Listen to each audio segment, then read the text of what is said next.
My next big project, which is perhaps what I'm most well known for, was the world's first solo crossing of the entire continent of Antarctica, unsupported, which means no resupplies of food or fuel along the way, as well as human-powered. So no kites, no dogs, just me solo, mano a mano, nearly 1,000 miles across the frozen continent. No one had done it. People had tried, but no one had ever successfully completed. So you can't study what somebody else did or call up a guy and say, well, how'd you do it? I'm going to try to do it a little bit faster. It's purely you're doing something unique that no one in history has ever done. What happened to the people that failed? So in a few years before I did my solo crossing of Antarctica, a very famous polar explorer by the name of Henry Worsley, he was out there for 71 days. He was actually about 100 miles or less than 100 miles from the finish line, and he unfortunately fell ill and he passed away. He died. While on the mission. Yeah, on the mission. The stakes are real out there, man. So then, knowing that though, what would make you say, I'm going to do that without resupplies? So that's what had never been done before. People had crossed the continent with resupplies. So obviously with, it used to be people that explored Antarctica in the early 1900s, the first people to go down there. Of course, we didn't have planes, we didn't have GPS, stuff like that. But now, although nobody lives in Antarctica full time, there are a few bases down there, a few scientists down there. I mean, you're talking about a huge landmass, and there's, maybe a few hundred people down there. It's not like a lot. But there are ways to get resupplies into you or supply drops. But the kind of traditional exploration was the most purest format. And so no one had ever done that, even though people had tried. And so I was excited to push the edges as far as I possibly could and make this solo crossing, which meant dragging a 375-pound sled behind me. So I had to have all my food, all my fuel to support me the entire time. So when I got dropped off on the edge of the frozen continent, there was literally a 375-pound sled behind me. I was literally first day I could barely pull it, man. So it was tough. Because you don't look like the biggest of guys. So what was on the sled? Mostly food and fuel. So what food? What do you bring? So put me there. I don't know what the fuck I would bring if. So I'll paint the picture for you. So first of all, I trained for a year. I announced to the world, hey, I'm going to try to do this. New York Times is a big feature on me, whatever. And I'm about to announce it. Even though I've been training for a year, I didn't tell anybody about it until I was getting ready to go. And then unbeknownst to me, on basically the exact same day, this guy in England, a very famous polar explorer and a military veteran, he's like the equivalent of a Navy SEAL, announces he's attempting to become the first person in history to cross the entire continent on Antarctica. Competition. So before we know it, it turns into a race. It turns into a battle. But get this.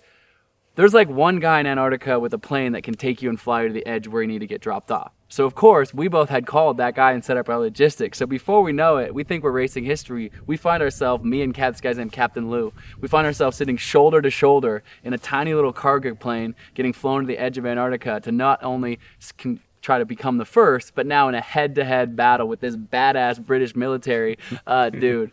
So it was serious. So we made a gentleman's agreement. We basically said, I said, look, it's going to be a 1,000-mile journey.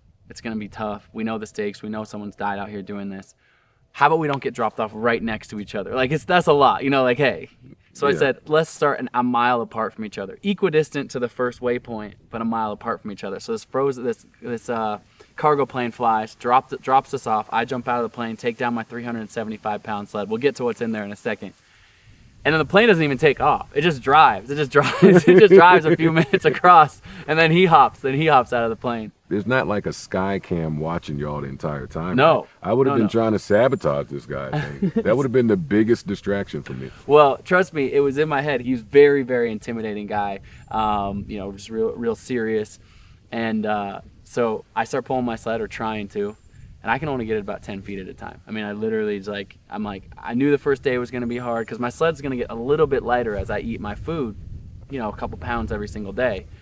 But 375 was, I thought, the maximum. So I'm pulling it 10 feet at a time. And finally, in the first hour, I just break down. I just literally break down. I'm like, this is impossible. And I start crying.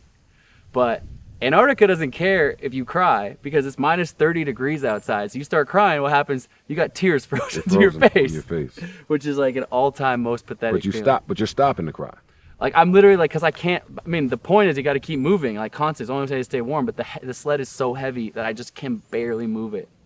And so I finally think, okay, he must be struggling too, right? It's his first day. Both have heavy sleds. Misery loves company. So I'm finally, I look over in his direction. So I look over to my right, and I see Captain Lou in full march, not slowing down, just boom, disappearing across the horizon. How much bigger is he than you? Similar size. I think he packed his sled a little more efficiently. He had about 30, 40 pounds less in his sled, which was a tactic. And basically, he was more experienced than me. He was a lot more experienced than me. He spent a lot more time in Antarctica, and he just disappeared across the horizon. Just day one, hour one, just dusted me. Wow. And so I called my wife on a sat phone, and she's helped plan all the expeditions with me and everything like that. And we had called our project The Impossible First. And I called her and I said, "Hey, babe." She goes, "Why are you calling me? Didn't you just start?" And I was like, "Yeah, I think we named our project the right thing. This is for sure impossible." She's like, "What?" Because I always thought, look, I might fail day 30, day 40, like deep into this project. But I never considered the fact that on day one, 2 hours in, I'd have frozen tears on my face, barely moved a half a mile from where I started, and the whole thing felt like it might be over. So it was just really discouraging. Just deeply discouraging. Deeply discouraging. Because day one, you haven't gotten into the worst of this at all. Not at all. I say relatively good weather. It was minus 30 degrees that day, but it was clear. There was no wind. As I got into this project, I was out there, 12 hours a day pulling my sled, minus 30, minus 40 degree temperatures, but 50 mile per hour headwind, wind and snow blowing around me. I can't see anything, full whiteout. It got brutal, man, day after day after day, and I was starving. So day one, I wasn't starving yet. It wasn't that crazy weather yet. It was cold, but yeah, man, it was super, super discouraging. So what did your wife say to you to get you? She said to me, she goes, "Forget about the race." She goes, "Forget about the race." And she goes, "And forget about Captain Lou. There's one." She goes, "There's a waypoint on your GPS," because she knew that I had these markings on my GPS that marked, the route. Obviously, you're just middle of white, endless nothing. No one's ever really been there before, but just points on the way. She goes, "You're half a mile from the first waypoint." And I go, "Yeah." And she goes, "Just get there. Forget about the 1,000 miles. Just get there. Whatever it takes, get there." And I was like, "You're right." She's like my number one support system, not just emotionally, but she's in the details of it, in the dreaming, in the planning, in the spreadsheeting, how much food are you eating, how much this or that. And so we really live this. And I say to her, people say I walked across Antarctica alone. Of course, in the physical sense, I was alone. But I said, "I saved you the cold on your face, Jenna, but you walked every step beside of me." She was really you're going to make me cry, man. Come on. That's beautiful. What I did was, I'm a big believer in this concept that we are the stories that we tell ourselves. I think mindset is the most crucial thing. And we are the stories we tell ourselves. And in this moment, I was telling myself the worst possible story that I possibly could about how horrible I was, about how weak I was, about how much I sucked. And so I said, I got to override that story. And so I stood up out of my tent, got out of my tent, and out loud to myself, yelled as loud as I can. I started yelling, "Colin, you are strong. You are capable. Colin, you are strong. You are capable." And I'm not going to say that just changed everything and it was easy for that. It wasn't. But it got me enough courage and strength to pull that sled that next day, to pull that sled one day further, 1 hour further, one step further. That's fucking incredible. But on day 6, it's a whiteout. So let me paint the picture for you. In Antarctica this time of year, it's Antarctic summer, it's 24 hours of daylight. And the sun really never shifts. It's like high noon. So you wake up at 2 o'clock in the morning, high noon, just sun directly overhead. It's very, very disorienting. Imagine just 24 hours of bright daylight. But then at least more than half of the time, clouds would come in and snow would be blowing around. So you'd be a full whiteout. There's already nothing really to see anyways, but in a full whiteout, I can barely see my hand in front of my face. So as humans, we really can't walk in a straight line without visual cues. Imagine closing your eyes and walking down a dark hallway. You're going to just smack into a wall pretty quickly, walk in a circle, right? So the only way to navigate in a whiteout is I'd have a compass strapped on this kind of little bar so I could look down it, just strapped to my chest, and I'd just be staring at it, as the compass needle moved right, 2 steps to the right, 2 steps to the left, for hours and hours and hours.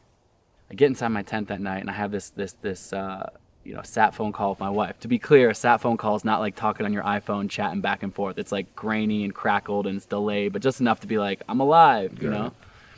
And she says to me, "Wow, you did 12 hours today. I'm so proud of you." She's like, "I've actually been waiting." And I was like, "Yeah, I don't know. I could never do that again, but I did it once." She goes, well, I've been waiting for a moment to tell you this. And she's back home looking at how many calories I've eaten, how many days I have left, how much mileage I'm making. She's like spreadsheeting it all out. She goes, well, I've been waiting for a moment to tell you this, but you have no chance of making it to the other side if you go 10 hours per day. You're just not going far enough every day. So you did 12 hours once. I need you to do that every single day now and not take a day off. And it's day 6. I'm facing another 50 some days like this. And you're in the lead. I'm in the lead. And so, I mean, I had to dig deep, but 12 hours became my daily occurrence for the next 48 days. Now, wait, let me pause for a minute. You know how in a boxing match, your corner can throw in the towel for you. Yeah. If they see that this isn't going according to plan. Yeah. I would imagine your wife having a different level of investment here because I'm your wife and I love you and I know that you want to do this and we planned it, but I could just see the wife gene taking over and throwing in the towel. Hey, come home. Like, totally. We have life to live. Yeah.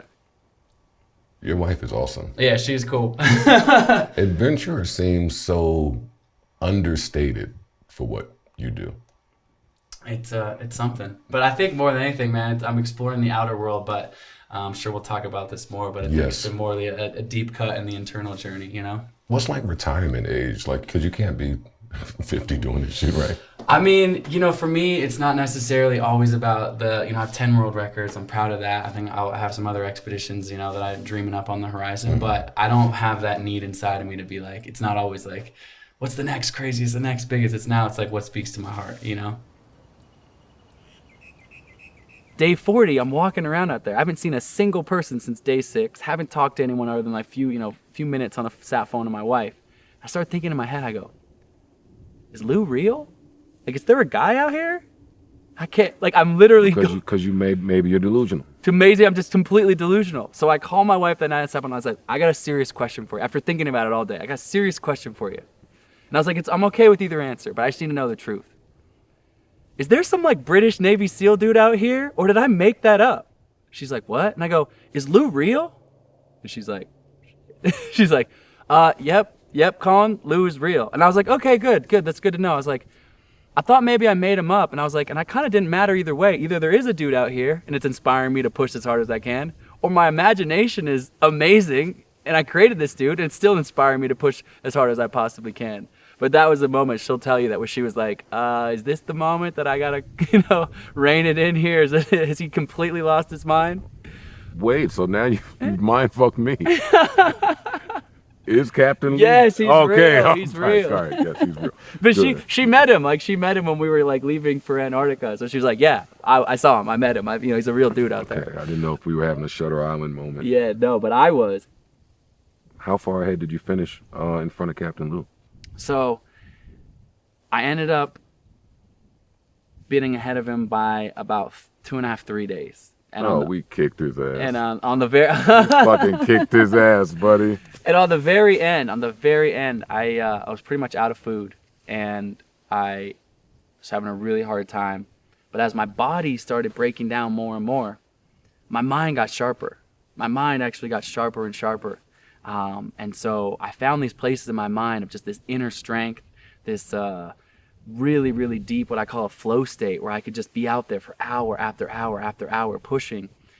And it was Christmas Day, actually. I've been in a storm for 10 days straight. Finally, it cleared. It happened coincidentally. It's Christmas morning. And I'm out there again, pulling my sled.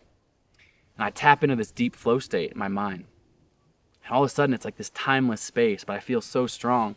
Even though my body is, I've lost so much weight. I'm skin and bones. Is this a space that you've tapped into before? Yeah, but this was the deepest awareness of it. And I had deleted all my music, all my podcasts, to be out there, to really tap into the silence. That was one of my personal curiosities in being out there.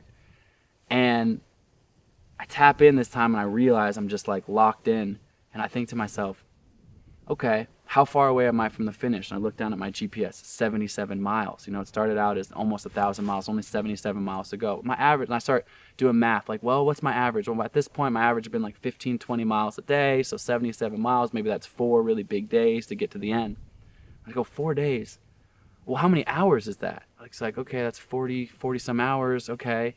And then it just clicks to me. I go, well, I'm pretty much out of food anyways. The sun never sets here. I'm tapped in. And I just commit to myself in that moment. I go, you know what? I'm not setting up my tent one more time until I'm at the end. I'm going to go this thing in one final push. 10 hours goes by. 20 hours goes by. I'm still pulling my sled. 25 hours goes by. This massive storm kicks up. But all of a sudden, I'm so locked in. Even the storms don't affect me anymore. I'm just tapped into this place in my body and mind. 25 hours goes by. Finally, 33 hours, nonstop, 77 miles. I see this post. There's this post that's hammered in that marks the edge of the Antarctic continent and the ice shelf. I take my last few steps, touch the post, and I become the first person to make the first solo, unsupported, unassisted crossing of Antarctica. Wow.